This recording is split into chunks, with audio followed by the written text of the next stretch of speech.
time to talk once-in-a-lifetime trips. It's time to talk about a vacation that is all about going to a place that is absolutely fantastic. And once you go once, you'll probably want to go back again. Our personal guest, the founder and CEO, is here, Pallavi Shah. How are you? I'm fine, thank you. Welcome Wonderful. back. Thank you. It's time to talk India. Yes, We absolutely. must. Absolutely. Let me ask you, though, about India, because it's easy to say, well, you've got to go to India. Everybody got to go. That's easy. The more difficult question is India right for everyone? No. It's not, right? No. See, this is what I thought you'd be perfect to have on the show to say, because a travel agent or anybody who's trying to sell things would say, of course, India is forever. It's not, though, right? No, it's not at all, because it's also a very complicated destination. And it's not for people who can't take, in some ways, reality. It's a reality show. Wait a minute. What do you mean? What do you mean by that? Well, India is not gussied up for tourists. Oh, it's nice. what it is. And it's raw. It can be very emotional. It can be very dramatic. It can be awfully difficult to travel around in. But it's incredibly rewarding. But if you can't stand dirt, you can't stand poverty, you can't stand being inconvenienced, then you're going to be more frustrated and stressed out. And I always tell people, India's not going to change. The difference is going to be whether you get yourself an ulcer.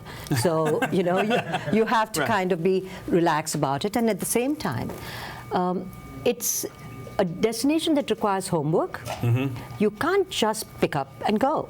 There's an enormous amount that's very alien to us of here. It's like nothing else. If you don't mind. Well, for instance, if I find that's easier for people to understand if I say, think about Europe, okay? Would you go to Scandinavia, Spain, Italy, and Greece all in one go? Probably not. No. Well, you can't do that in India either. I see. And it's very varied. It really is a subcontinent. So you have incredible array of cultures, people. Their clothes are different. They're still wearing traditional clothes, which is part of the charm and fun. But it's different in every part. The cuisine is different in every part. The script is different in every part. India has 17 official languages and about 8 or 9 official scripts. Right. So if I'm I'm kind of in the Western India, and I can go up to Northern India, I can speak 4 languages. I go down to South India, it's an alien territory for me. I can neither read the language, not the script. It's like visiting a foreign country. Totally. Yeah. I mean, I'll use English there. That's about the only way I can make myself understood. Well, I suppose that's the first question would be, Yes.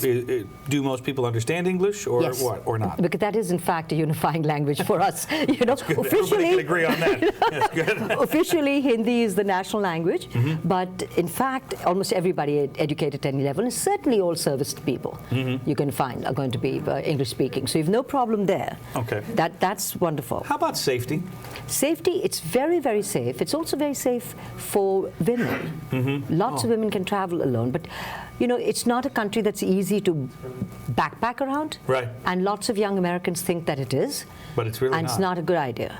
Why? Because, well, if you're going to go extremely cheap and going to backpack and you're going to go on public buses and transport, you're also laying yourself open to a lot of disease and germs. Okay. And you're not you don't have the immunity for it. Really? So people don't realize that, and then they come back deathly ill, and they say, oh my God, everybody gets sick going to India. No, not if you take precautions.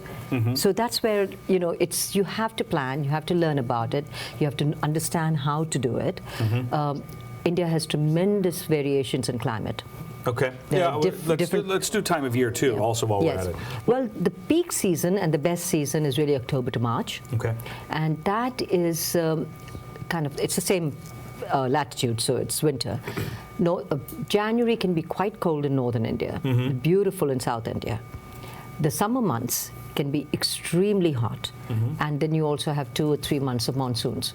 And of course, India suffers from climate change like the rest of us, right? Right. So there's nothing predictable anymore. Right. There used to be a time when we could, to the minute, predict when the monsoons were going to arrive in New York, in India, in South India. Not anymore. Not anymore. No, we could be hanging around waiting. It'll be late, or they'll suddenly arrive so early, and there'll be deluges. There'll be if the monsoon is bad, India's economy really takes a nosedive. It is very monsoon dependent for the crops.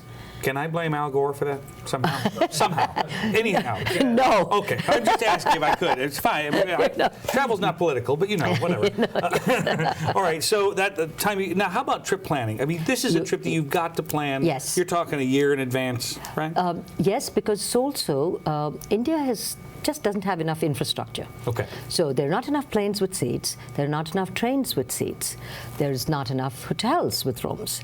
So what happens, of course, is that if you just kind of want to roll it around and just roll in there and say, okay, I'm going to find something down the road, it doesn't exist. Right. And it's not a place where you can find a little hostel that you can kind of sleep at. So you must have your overnight stops booked. Okay.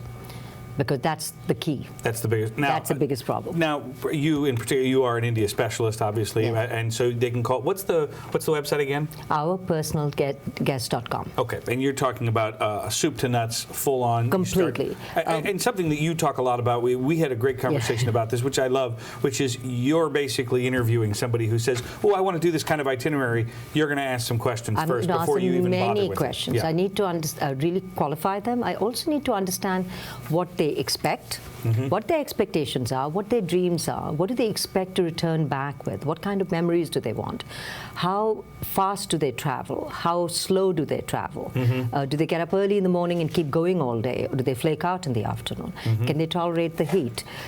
All of that goes into both planning and recommending the places. Okay. The best way, for instance, in India is to drive around. It's fantastic. The countryside's wonderful. Really? But it's slow going.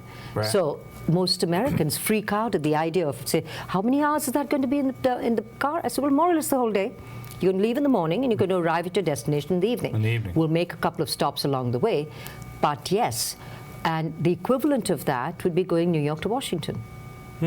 Okay, Oh, wow. so it's slow This is going, gonna take but long then time, why yeah. is it slow? Because you might come across a traffic jam made up of camels on the highway. It happens. And it happens, and you get off and you take pictures. It's like the and Upper it's East Side, I'm absolutely telling you. I don't even go up there anymore. I'm like, the camel again. Exactly. Awful. Elephants, yeah. sheep, and things. All of it is tremendous theatrical fun.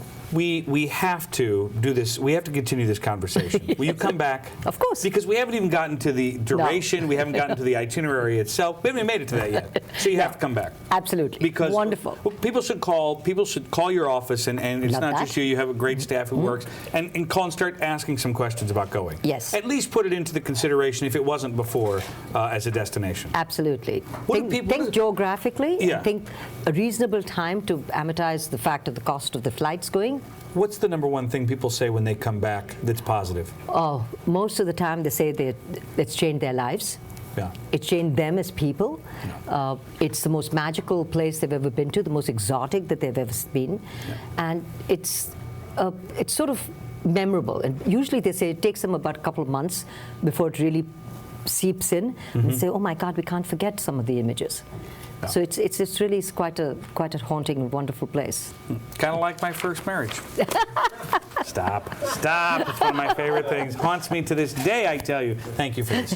Come back, please. Do. Absolutely. We have to. All right, we'll continue in a second. Stay with us.